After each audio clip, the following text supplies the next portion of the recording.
He's devoted his life to teaching others respect, confidence, and discipline through martial arts. Some students have been here 40, 50 years with me. Yeah, it's amazing. Grandmaster Kim Soo has seen thousands of students pass through the doors of his Kim Soo Karate over the years. And he's promoted more than 600 of them to the coveted black belt. So I'm 79, but still teaching. I came to the United States to teaching, to share my knowledge. That's my sole purpose. It's now been 50 years since he opened his first dojang, or training studio, here in Houston. 50 years since he came here from Korea with only $100 in his pocket. I didn't have any really help at all, so I really had a very hard time to build a school, starting from the zero. His lifelong journey into martial arts began as a teenager, growing up during the Korean War. Everybody wanted to fight at the time during the war times. People are not nice. Then I got beat up a couple of times. I lost confidence really bad.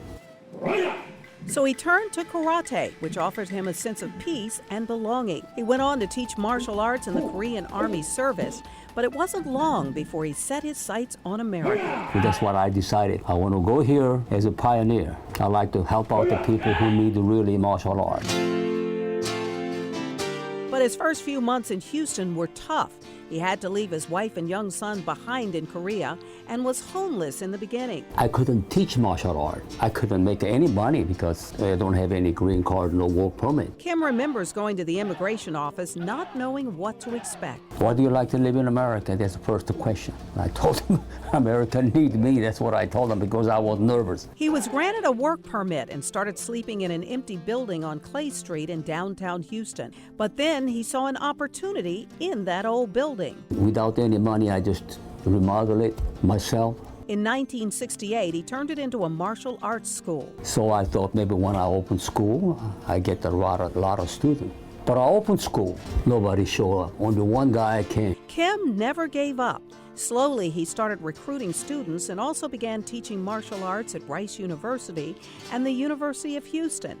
Some of his students have stuck with him since the very beginning, like Darlene Sanders, who started taking classes as a teenager in the 1970s. And I had read a book when I was young, and I liked the idea that a smaller person could prevail against a larger attacker.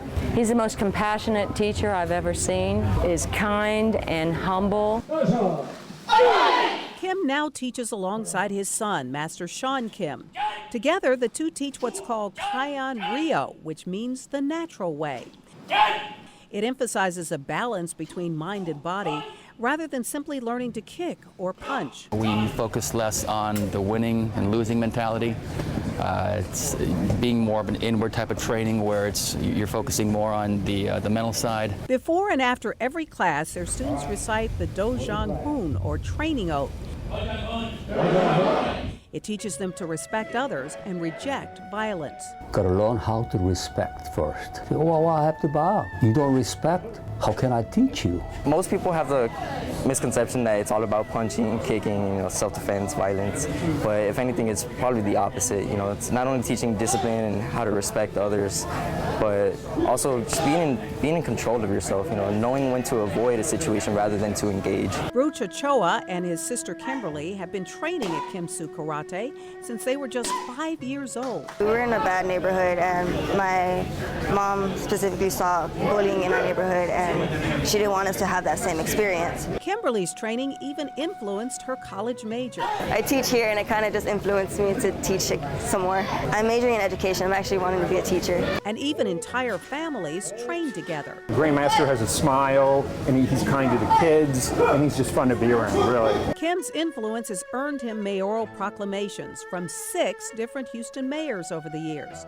And while many people ask him when he plans to retire, he only has one answer. I didn't do this money because to make more money and for that kind of a thing. I'm still teaching for my health, to share my knowledge.